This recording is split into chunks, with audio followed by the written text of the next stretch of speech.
ጀነት ነብዩ አለይሂ ሰላቱ ወሰላም በአንድ ቃል ይገልጹታል። አንድ ሰሃቦቹ ጋር ነበሩ። ኢብኑ ሒባን በተዘገበው አላ ሙሸምር ለልጀና እናንተ መሃል ለጀነት የታጠቀ የለም አሏቸው። በአላህ ይሁንብኝ አሉ።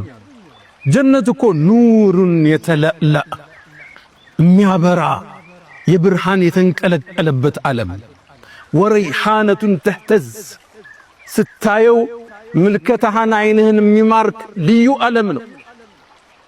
ወባህሩን ሙተሪድ የማይቋረጡ ወንዞች የሚፈሱበት ምድር ነው። ወቀስሩን መሺድ በጣም የተዋቡ ውብ ህንፃዎች ቤተ መንግስቶች ያሉበት ውብ ዓለም እኮ ነው አሏቸው። ሰሃቦቹም የአላህ መልእክተኛ በእርግጠኛ ጀነት ታጥቀናል አሏቸው።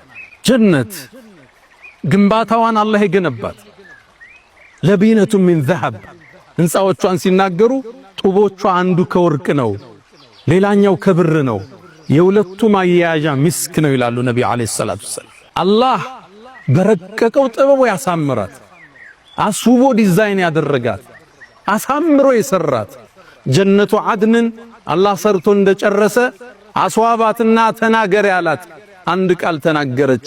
ቀድ አፍለሐል ሙእሚኑን አለች። ይህን ጸጋ የሚያገኙት ሙእሚኖች ተሳካላቸዋል። ጀነት ራሱ ውብ ዓለም፣ የጸጋ ዓለም፣ ማራኪ ዓለም፣ ረፍት ነሺ ዓለም፣ ለቢሊየን ዓመታት ብትቀመጥበት ማሰለቸው ዓለም። ጸጋ እኮ ይሰለቻል፣ የጀነት ጸጋ ይሰለች። እነ الذين آمنوا وعملوا الصالحات እነዛ ያመኑት መልካምን የሰሩት كانت لهم جنات الفردوس نزلا ፊርደውስ የሚባለው ዓለም የነሱ ማረፊያ ነው። خالدين فيها እሱም ውስጥ ይዘወትራሉ። لا يبغون عنها حولا ከሷ መለወጥን አይፈልጉም። ሞትን ሕይወትን የፈጠረ አላህ፣ ጨለማን ብርሃን የፈጠረ እሱ ነው። መደሰትን መሰልቸትን የፈጠረው እሱ ነው። እንዳትሰለች አደረጋት አላህ። ጸጋዋ የሚታደስ ምግብ አሁን በልተው ሲቀርብላቸው የጀነት ሰዎች ይላል አላህ ይሄኛው ምግብ ለምን ደገማችሁን ይላሉ። ቅመሱት ይባላሉ። ሲቀምሱት መዓዛው ጥፍጥናው የተለየ ነው። ማንጎ ሊሆን ይችላል።